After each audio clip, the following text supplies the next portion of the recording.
Guys, welcome back to my channel. तो ये vlog है मेरा गांव जाने का। हमारी शाम की 4 बजे की ट्रेन थी, तो उसके लिए यहाँ पे हम दिन से सुबह से ही पैकिंग करने में लगे हुए थे। तो सबसे पहले मैंने अपना मेकअप का बॉक्स रेडी किया। तो उसमें मैंने सारा अपना सेटिंग स्प्रे, फाउंडेशन और जो जितनी भी सारी लिपस्टिक, पाउडर, पेन्स, सब कुछ अपना पैक किया। तो इस बॉक्स में मैं अपना मेकअप का सामान पैक कर रही थी और हमको शाम को 4 बजे पहुंचना था। तो उसके लिए हम जल्दी जल्दी से पैकिंग कर रहे थे। वहाँ पे मम्मी बैग में कपड़े पैक कर रही थी और यहाँ पे मैं अपना मेकअप का सामान रेडी कर रही थी। यहाँ पे जो मेरे ब्यूटी ब्लेंडर है बहुत गंदे हो रखे थे, तो इसको मैं सिर्फ अभी ऐसे ही रख रही थी, पर इसको मैंने बाद में वॉश करके रखा था अच्छे से। यहाँ पे मैं अपना ब्रश, लिपस्टिक जितनी भी थी सब कुछ रेडी करके हम तैयार होके हम रेलवे स्टेशन पहुँचे। तो हमारी दिल्ली टू रामनगर की ट्रेन थी। तो मैं उत्तराखंड से हूँ, तो हमको रामनगर तक जाना था। तो उसके लिए हमने ट्रेन रखी थी। यहाँ पे मैंने अपना परांदा भी रखा था कि इन केस मेरा मन हुआ लगाने का तो मैं उसको लगा लूँ। यहाँ पर ना बॉक्स में जगह नहीं समझ आ रही थी कि रखूँ कहाँ चीज़ों को, तो वही मैं चीज़ों को मैनेज कर रही थी इधर उधर। तो ये जर्नी मेरी बहुत अच्छी हुई थी, मतलब बहुत मज़ा आया था। बहुत टाइम बाद मैं गाँव जा रही थी। यहाँ पे मेरा आधा सामान तो उसमें रख दिया था। यहाँ पे मैं लास्ट में बिंदियाँ रख रही थी, तो इसमें कुछ मम्मी की बिंदियाँ थी, कुछ मेरी थी। और जो ये ब्लू ब्लू पैकेट देख रहे हैं, ये मेकअप रिमूवल का था। तो मेकअप रिमूव करने के लिए जो वेट वाइप्स होती है फेशियल वाली, ये वो थी। यहाँ पे मैंने अपना मिरर भी रख लिया था और कुछ चीज़ें मैं भूल जा रही थी, इसका कवर कर दे रही थी इसको, फिर ही मुझे याद आ रहा था कि अरे ये तो रखा ही नहीं। इस वाले बॉक्स में मैंने अपनी सारी इयररिंग रखी थी। इस टाइम पे आपको सिर्फ 2 ही दिखेंगी, क्योंकि उस टाइम पे मुझे खुद ही 2 ही मिली थी।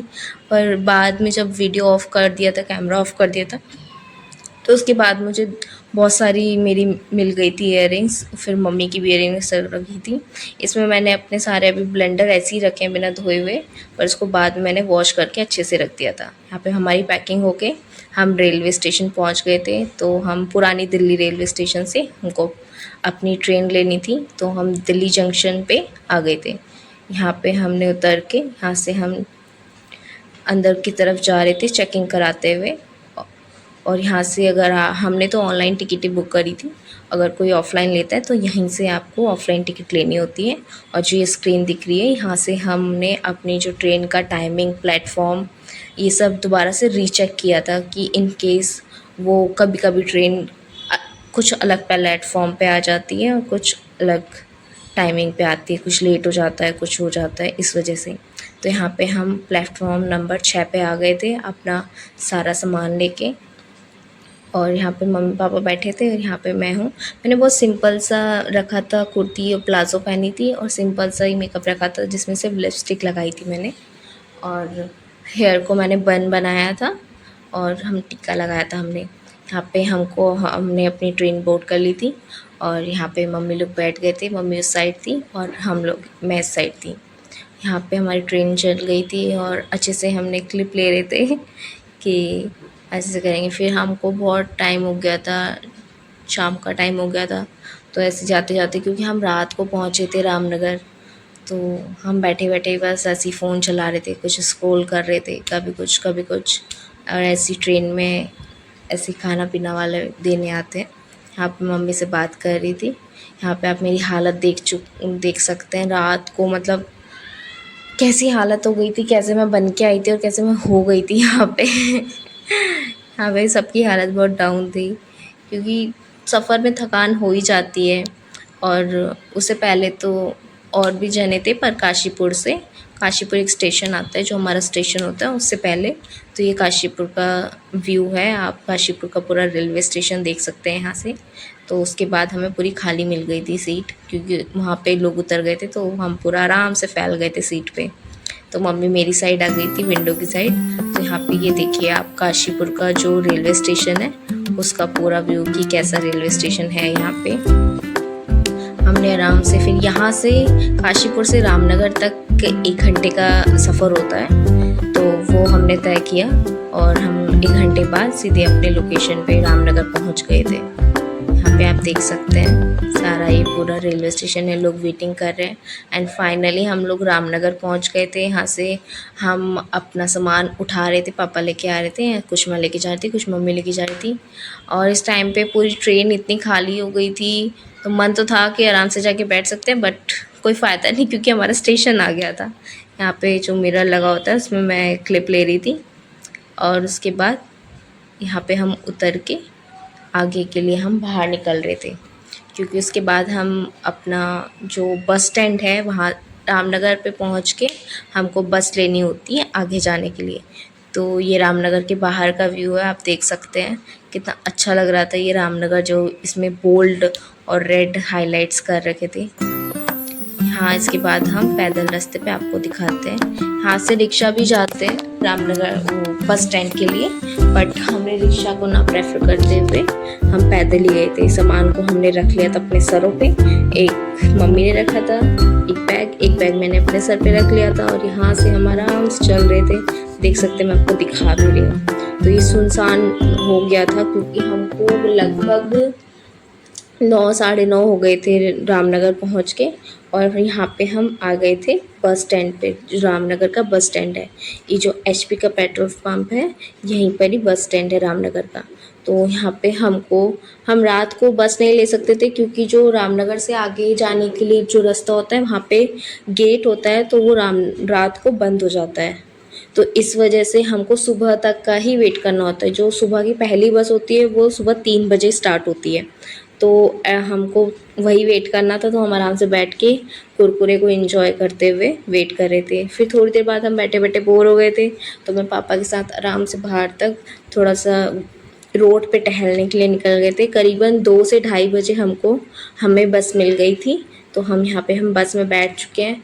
बट ये बस भी हाँ करीबन 4 बजे चली थी रामनगर से, तो हमको बहुत लेट हो गया था और आराम से हम बस में बैठ गए थे। बस बहुत धीरे धीरे चल रही थी क्योंकि गेट नहीं खुला होता है, रात का अंधेरा का सफ़र होता है पहाड़ों में, तो इसलिए पहाड़ों में जो रोड होती है इस वजह से अंधेरा हो जाता है। वहाँ पे ऐसे लाइट सोलर पैनल ऐसा वाला कोई सिस्टम नहीं होता, जस्ट लाइक दिल्ली। तो इस वजह से जो गेट होता है मेन गेट वो बंद कर दिया जाता है रात को। मुझे एग्जैक्ट तो याद नहीं है, मुझे पता नहीं है इतना, बट मे बी 10 बजे के आसपास उसे बंद कर दिया जाता है। सीधे सुबह 3 बजे खोला जाता है गेट। यहाँ पे हमारी बस चल गई थी और बस के अंदर अब इतना अंधेरा हो रहा था, तो मैंने फ्लैश जला के आपको दिखाया था कि पूरा अंधेरा कर देते हैं आराम से, लोग सोते हुए आते हैं। ऑफ कोर्स मैं भी सो के ही आई थी, तो यहाँ पे उजाला हो गया था। और ये देखिए कितने सुंदर सुंदर पहाड़ों का व्यू एंजॉय करते हुए हम जा रहे थे। बहुत अच्छी जगह है, आप लोग आइएगा ज़रूर एक बार उत्तराखंड घूमने। और यहाँ पे मैं बस से आपको व्यू दिखा रही हूँ, देखिए कितना सुंदर सुंदर सारे पहाड़ दिख रहे हैं आपको। मेरे को तो जस्ट सीरियसली ऐसा फील हो रहा था कि मेरे सामने एक वॉलपेपर आ गया है और जस्ट वो वॉलपेपर है, ये रियल में ऐसा कुछ नहीं है, बट ये सच में सारा कुछ रियल में था। और हम इतना अच्छा मोमेंट कैप्चर हुआ था ये वाला कि हम बस से जा रहे थे और मॉर्निंग का टाइम था ऑफ कोर्स, तो सनराइज़ हो रहा था, तो इतना प्यारा व्यू दिख रहा था कि जब सूरज उगता है उस टाइम का व्यू बहुत कभी कभी दिखने को मिलता है, क्योंकि ऑब्वियसली दिल्ली में तो 8-9 बजे उठना होता है, तो इतना कभी ये वैसे भी दिल्ली में कहाँ इतना दिखेगा, अगर जल्दी भी उठ जाओगे तो ऐसा व्यू नहीं दिखेगा आपको। तो ये व्यू इतना सुंदर था, पहाड़ों के बीच से सूरज निकल रहा है, उग रहा है, ऑरेंज ऑरेंज हो रहा है। जो हम बचपन में जो फर्स्ट टाइम जो हमको ड्राइंग शीट पे हम ड्राइंग बनाते थे, ऐसे ही बनाते थे ना, पहाड़ बनाते थे, उसके पीछे सूरज उगता हुआ बनाते थे, घर बनाते थे, पेड़ बनाते थे, तो वही वाला सीन मेरे को यहाँ पे ऐसा फील हो रहा था कि पहाड़ है और सूरज उग रहा है। वो जो ड्राइंग थी वो एक्चुअल में यहाँ पे पूरा होते हुए दिख रही थी। यहाँ पे इतना सुंदर लग रहा था, ये बहुत अच्छे से एंजॉय करते हुए हमने ये बस का सफ़र तय किया था।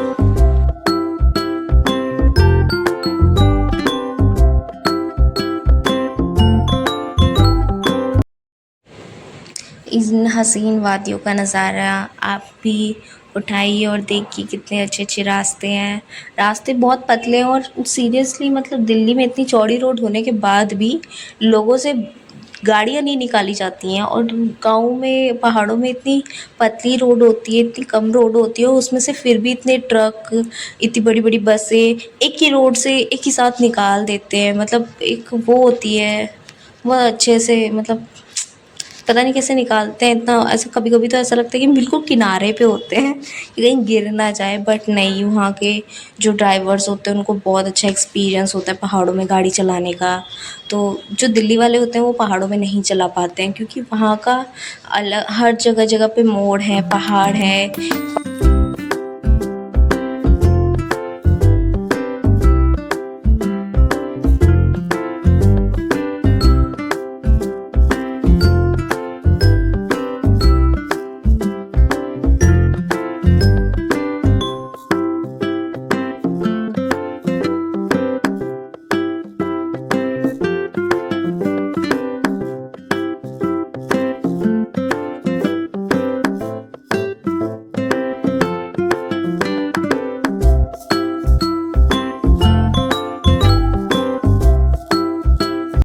और आगे के और भी इंटरेस्टिंग व्लॉग्स आपको मेरे चैनल पे जल्दी देखने को मिलेंगे, क्योंकि यहाँ पे हम शादी अटेंड करने के लिए आए थे और भी बहुत सारी चीज़ें करी थी, तो वो आपको आगे चैनल पे बहुत जल्दी जल्दी दिखता जाएगा।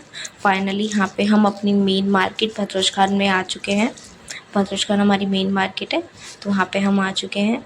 यहाँ से फिर हमने गाड़ी करी थी, कैब करी थी। मतलब यहाँ पे ऐसे डायरेक्ट होता नहीं है गाँव में जाने के लिए, या तो फिर आप पैदल जाओ, क्योंकि जो मेन मार्केट है वहाँ से गाँव तक जाना वो भी एक टास्क ही है बहुत ज़्यादा बड़ा, क्योंकि दूर बहुत है और कुछ ऐसा गाड़ी को ऐसा कुछ साधन नहीं है जिससे कि आप जा सको। या तो फिर आपको डायरेक्ट बुक करना पड़ता है, या फिर आपको सवारी वाली मिल जाए। यहाँ पे हम गाँव वाले घर में आ चुके थे, तो आगे की वीडियोस के लिए बने रहिए। चैनल को लाइक शेयर एंड सब्सक्राइब करिए। Thank you so much for watching.